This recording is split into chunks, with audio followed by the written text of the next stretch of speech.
Mike Espy joins the show to talk about playing receiver under Eli Manning, the 2001 Arkansas game, that magical 2003 season, the difference in camp. We have a bunch of stuff to talk about. He's going to be around for the full show today, and this is the Locked On Ole Miss podcast.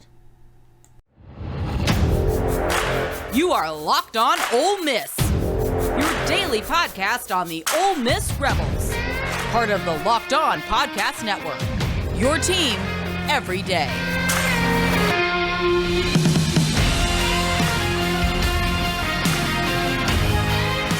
All right, thank you for tuning in to the Locked On Ole Miss podcast. I'm here with Mike Espy. Don't forget to subscribe to our socials, both here, TikTok, and Instagram.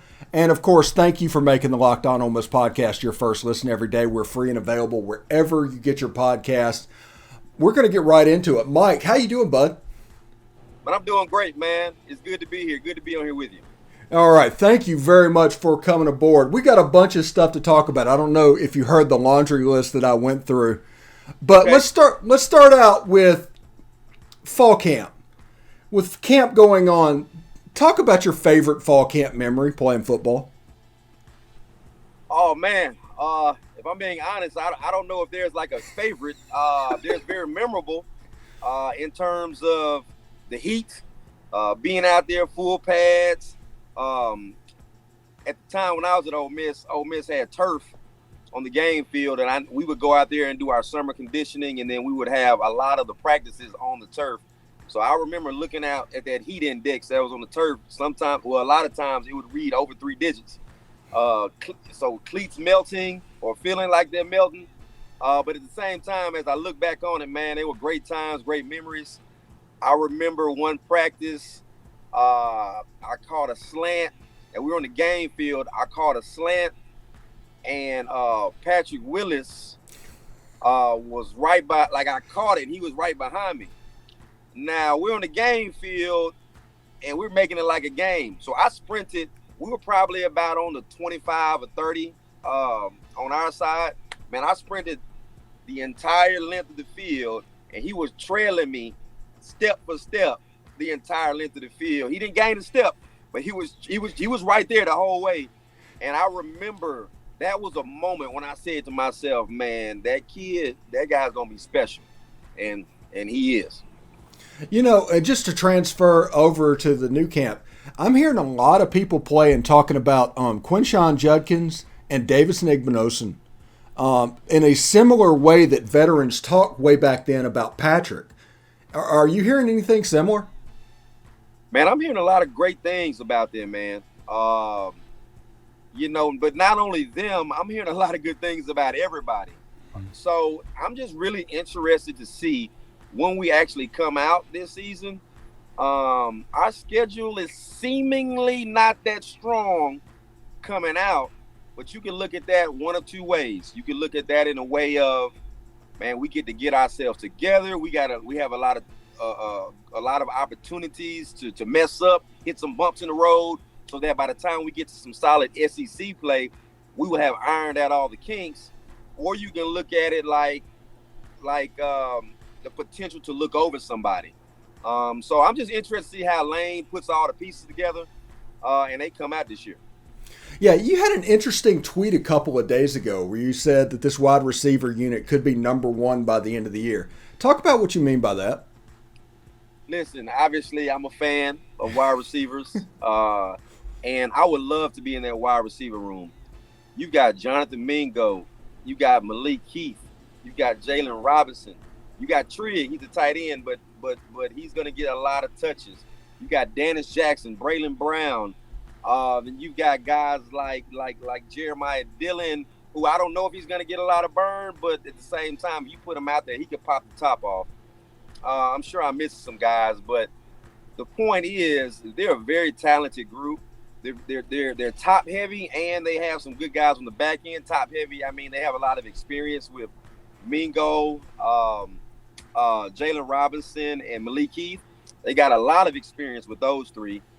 So I'm just interested to see with this Lane Kiffin offense, what kind of numbers they're going to put up, because they're going to produce. They're going to produce. It's just, to me, it's just a matter of where do they fall in the lines of the tops in the country, because I know they're going to do well. Now, for people that might be looking at this, can you explain the Malik Heath situation? Not necessarily getting the weeds, but it's weird going from Mississippi State to Ole Miss, right? Yes, it is. I'm not the type to put out any bulletin board material or anything like that. I train a lot of Mississippi State guys, and those guys, I love them like they were my own. But I just think he wasn't happy. I think that he wasn't happy there with the situations, with the circumstances. He was looking for some fresh air, and when he was looking for some fresh air, what better place to go to play wide receiver than to Ole Miss? I mean, if you just look at it, and you look at it from right now, and if you go back in the recent history, you could go even beyond that. Ole Miss is synonymous for putting out really good receivers. So I do feel like, I will say this, if you look at the Mike Leach offense and you kind of just really dissected what receivers have come out of that offense and been in the NFL. I mean, right now at the top of my head, I can think Michael Crabtree. But beyond that, it gets kind of muddy for me. I'm not saying that hasn't happened, but yeah. I don't know.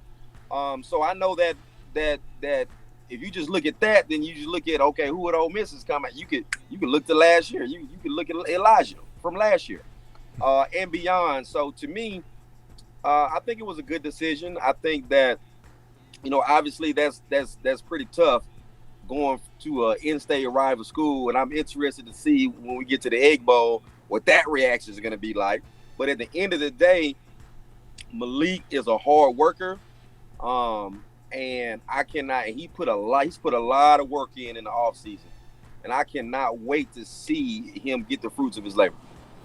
All right, the 2022 team as a whole, how do you see it breaking down for this Ole Miss team? Well, I see them doing very well. It's okay. It's all contingent. It's all contingent and hinging on what we do at the quarterback position.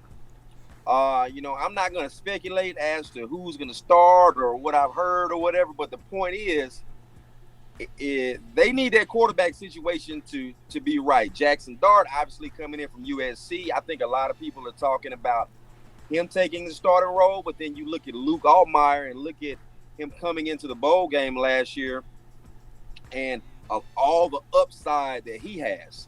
So, from my opinion, if I'm a coach, just kind of looking at, do I want all the upside, or do I want to put this guy in position who I had transferred here into the role? If it was me, not if it was me, my thought process says we'll see both of them this year, obviously. I think that, I'm just speculating here, I think that Jackson will start.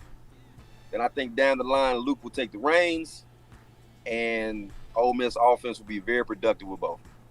Yeah, it's my opinion on this quarterback competition. The more that I think about it, it's like Ole Miss needs an A.J. McCarron type quarterback. Somebody that could just carry the water and do what needs to be done, because there's weapons all over the field. You don't need the, honestly, Matt Corral type guy that's going to go out and put everything on his shoulders. So maybe Luke Altmaier has a path here. Without a doubt. Mm-hmm. But I mean, I'll say Jackson Dart does too, right? Mm-hmm. It's just kind of like when they get the baton, who's going to take it and who's going to run with it. Mm-hmm. And with the two quarterback situation, you know how it works. If you get in the game and you're hot, you kind of go with the hot hand.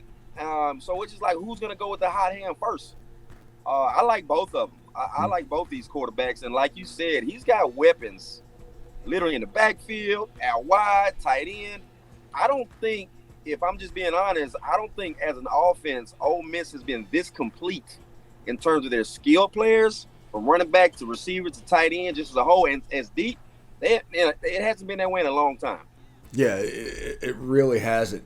We're going to take a short break and hear from BetOnline.net. After that, we're going to talk about Mike Espy's playing career, and I've got some questions about the three-headed monsters and Eli and all that stuff. But anyway, BetOnline.net is the fastest and easiest way to check on all of your betting needs. Find all of your favorite sports and events on the #1 online source for odds, lines, and games. Find reviews and news of every league, including Major League Baseball, NFL, NBA, NHL, combat sports, esports, and golf.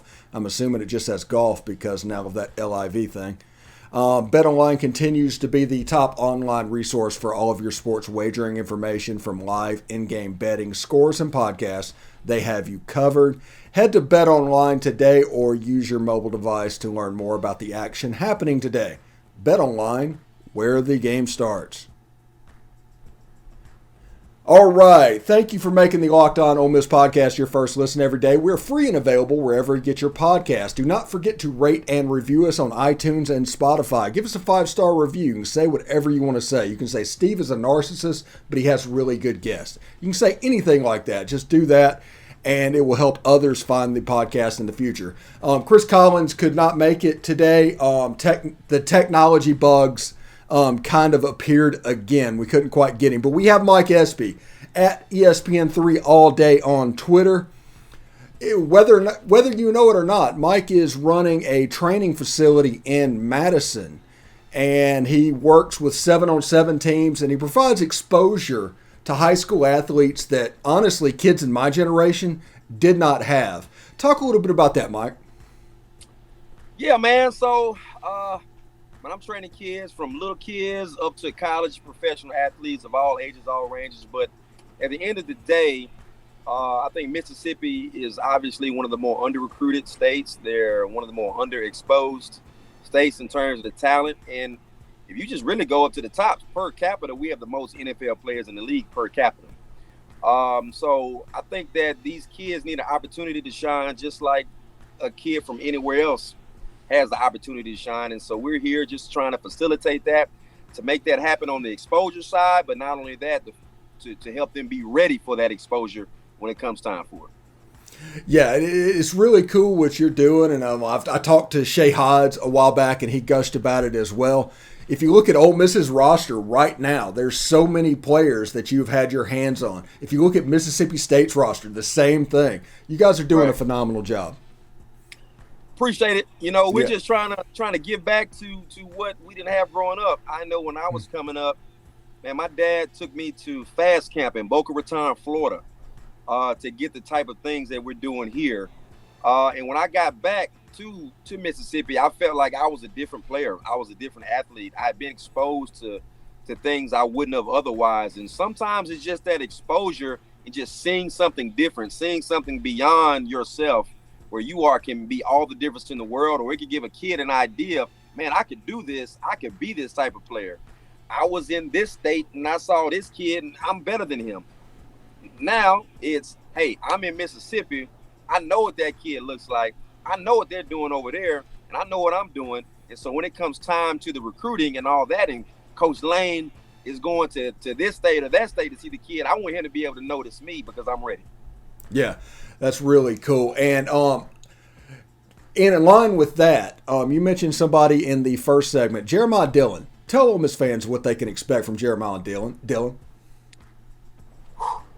Jeremiah Dillon is a receiver who has so much upside. He's tall, he's rangy, and listen, he can flat out run. He was teammates with another guy trained in Tylertown, Jordan Anthony, who is playing for Kentucky now, but he went to win 100 at Adidas, and he's one of the top kids in the country. But Jeremiah Dillon was right there with him. Except Jeremiah Dillon, he's 6'2", tall, rangy. He could pop the top off of any defense, and he can go up and get the ball. He did a lot of improvements on his game his senior year. As I would imagine, he'll make more improvements this year, more improvements the next year. I look for him to do some special things up there. I'm pretty fired up about him. Looking at his tape, it almost reminds me of the smoothness of those guys like Peter Warrick back in the 90s. Yeah. I would that's good. I don't right now. He doesn't have the cuts like Peter Warrick. Oh no. He's not a phone booth guy. He doesn't have the cuts like Peter Warrick, but yeah, he's very smooth. Mm-hmm. And the thing about him is that a lot of people don't know, he has a lot more wiggle than you would think, right? No, he's not a phone booth guy, but the kid is strong, right? The kid is strong. He can move. He's got wiggle. I just can't wait to see his game accelerate and see where he'll be in a year's time. All right. Let's move back to your playing career. Now, as you know, Bill Flowers comes on my show quite frequently, and I asked him way back to rank the 2003 receiving corps based on speed. What would your ranking be based on speed? And I'll tell you what his afterwards. So look, man, we got to go with facts, and that's I go on facts. If we're just going speed, my number one be Tay Biddle. For sure. Tay Biddle was it? He ran track, right? He ran track at Ole Miss. And second, I would say myself. I ran track for 1 week at Ole Miss, and that was during the springtime. Coach Cut didn't want me running track. They wanted me out doing stuff in the spring. And then I would say Chris Collins. You know, Chris is interesting. You know, he came out of high school. He broke the record in the 200-meter dash. I mean, that's what a lot of folks don't know. But then he got up to college. He put a little bit more weight on, but he was still smooth. I bet you cannot find one clip of him catching the ball with a guy behind him and that guy catching him. You probably cannot find one. So I would say Tay Biddle. I would say myself. I would say Chris Collins. Then I would say Bill Flowers.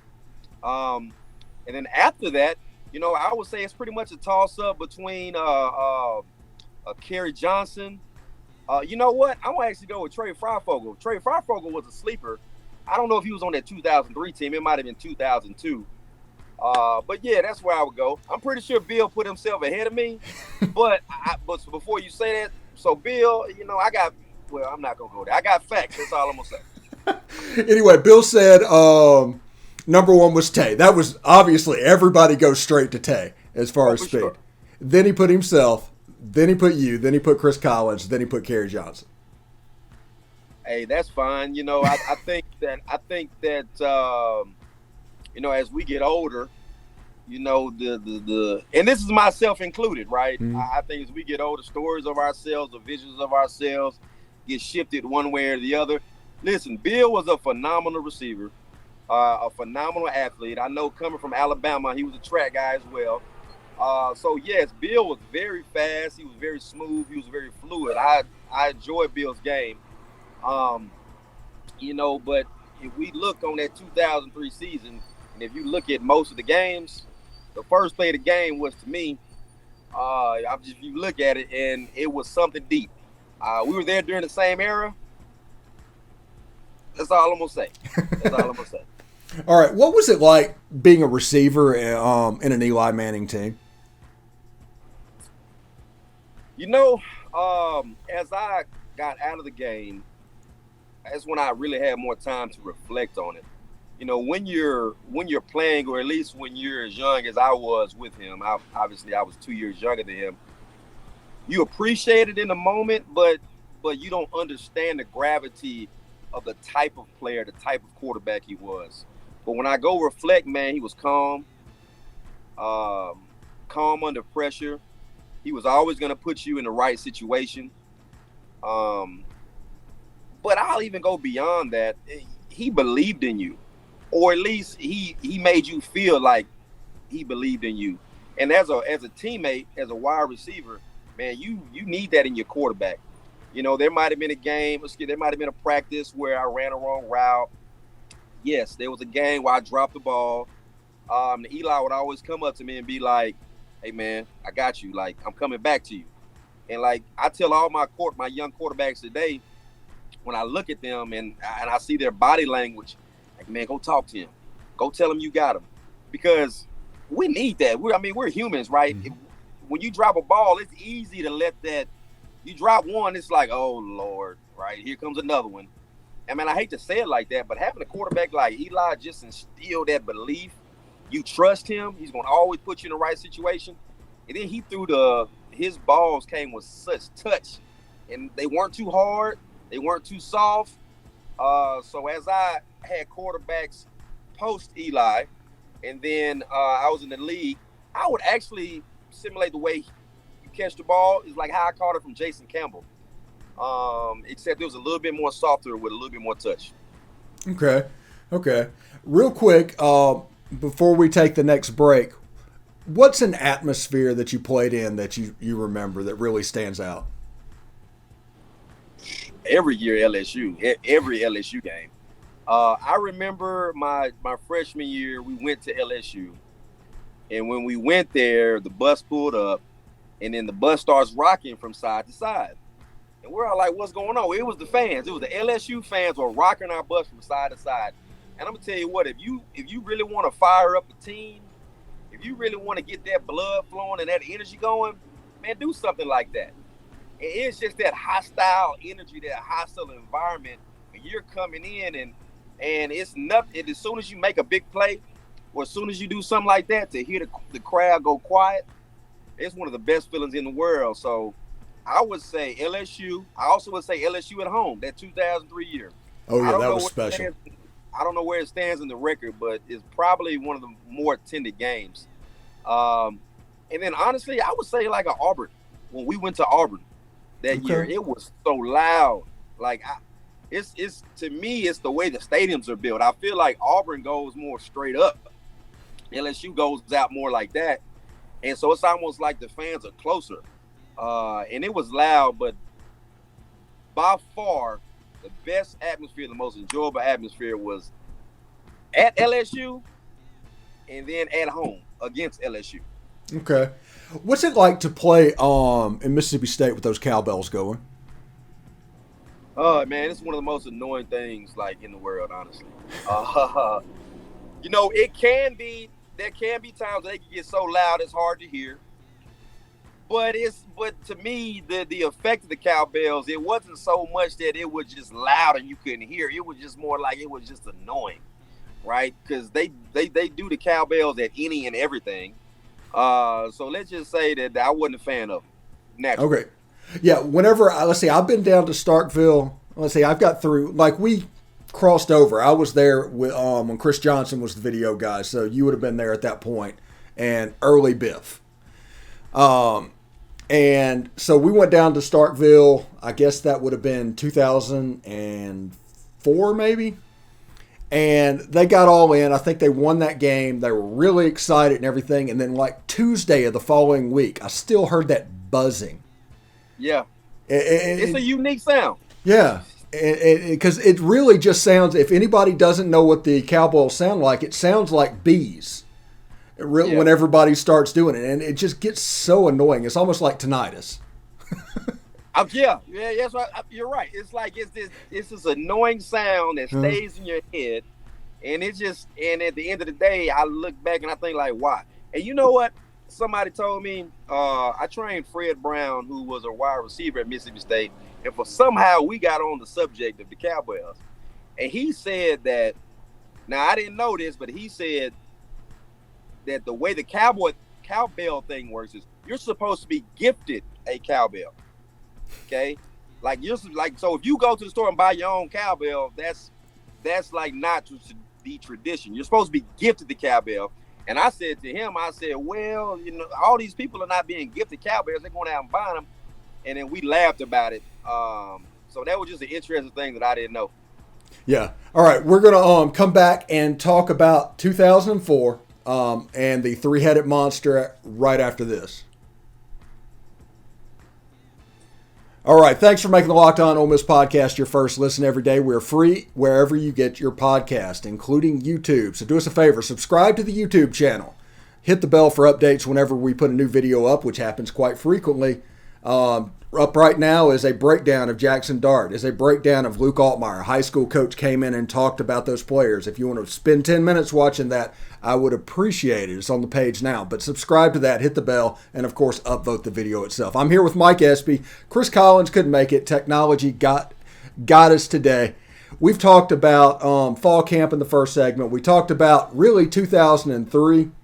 And now we're going to talk a little bit about the three-headed monsters. Because, Mike, you've seen the quarterback competition go both ways. You saw the ascendancy of Eli Manning, and then you saw in 2004 when it just didn't work. And it's probably the reason I get scared whenever people say both players are going to play. Because if that goes on too far, it can be problematic. Talk about that 2004 season. 2004 season, man, to to say the least. It was rough. It was rough. I feel like obviously Coach Cut, phenomenal coach. But Michael Spurlock is an amazing athlete. He's an amazing athlete. Little side note, we played them in high school, and I went to Madison Central. We played Indianola Gentry. We were 15-0. But we played Spurlock that year. We had to score 75 points on him because we didn't know what he was gonna do, and we won 75-60 something. But his receivers dropped a lot of balls that he was putting right in their chest. Anyway, it was tough, man. You had Spurlock, you had Ethan Flatt, and you had Robert Lane. And if I'm being honest, I would have loved to see Spurlock play in a different style of offense. I feel like that there was some Eli woes, meaning that Spurlock was in there playing in the same system that Eli Manning was playing under, and they're just two different quarterbacks. They do two different type of quarterbacks. They have different skill sets, and so he wasn't able to shine or play at the best of his ability because he wasn't set up for success. He just wasn't. And I think that's what I take from that season the most, because I know how special of a quarterback he is. I know in practice, if you would have watched us practice, you would have thought we were going to put up amazing numbers in the game, but then we get in the game and it just didn't translate. But that's the reason, man. It was tough. It was tough doing that. Like I didn't like the different quarterback systems. I wanted to go in with my man, my Spurlock. I wanted to go in with him and him be hot. But he just wasn't set up for success. Now, when they started to do different things like moving him out the pocket, which didn't happen often, moving him out the pocket, getting some QB draws, things like that, just to kind of get him rolling, we had a little bit of success. But I just think that was I wish that were different. All right. Describe a little bit the differences between, if I'm not mistaken, you were there for the first year of Coach O. Is that correct? Yes. Yeah. What's the differences between? Explain to people the differences between Cut and Orgeron. Oh man, Cut was a little bit more laid back, but when I say laid back, I don't mean in a way of he wasn't stern or anything like that, because he was one of the most stern coaches, and he didn't take anything. But he just had a different approach to it. He would kind of talk to you, and he wanted to groom men. That was his big thing. He wanted to win games, but he wanted to groom men. He wanted us to be good men on and off the field. I know that in the Cotton Bowl, I caught a touchdown pass, and I got up, hit my chest, kind of celebrating, and Cut didn't like that. I went on the sideline, and he was like, "Don't do that."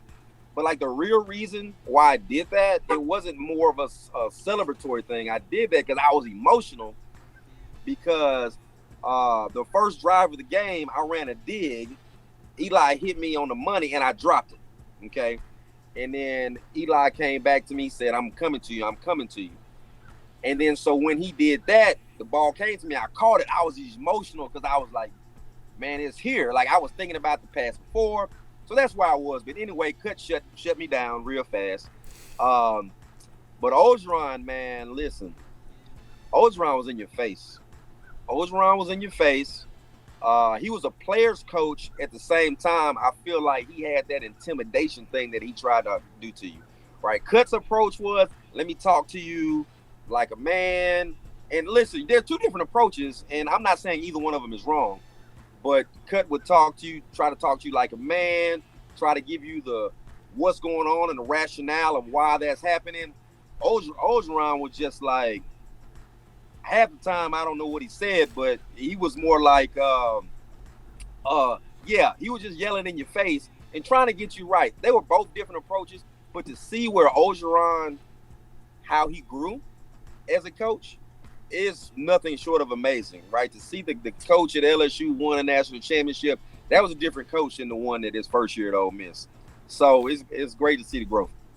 Yeah, okay. And before we get out of here, give the fans that are watching this give them one thing that they can look at as a sign that this team is going to be good. Okay, so I mean, so I can think of. I mean, there are a lot of signs, but Yeah. man, this team. There are a lot of games in the beginning of the season where, as you would look at them, as a fan, you would say, "Man, this is an easy win." But at the same time, realistically speaking, there's never an easy win because at the end of the day, you have to prepare and you have to go out and execute. When you see this team executing, we're going to come out. Everything's just not going to be perfect when we come out game 1, game 2, and even game 3. But as you watch this team execute, the offense just get better. The defense just get better. And at the end of the day, it doesn't matter who we play. When you see them firing on all cylinders, doing the little things right, then that's a good team. All right. All right. Get more on the SEC by making Locked On SEC your second listen every day. Host Chris Gordy and the local experts, that's me, of Locked On, take you across the SEC in 30 minutes or less. Make Locked On SEC your second listen, Locked On SEC. Mike Espy joining us today. Thank you very much for spending the time with us today. And I hope all goes well, man. Absolutely. Thank you. Thank you. All right.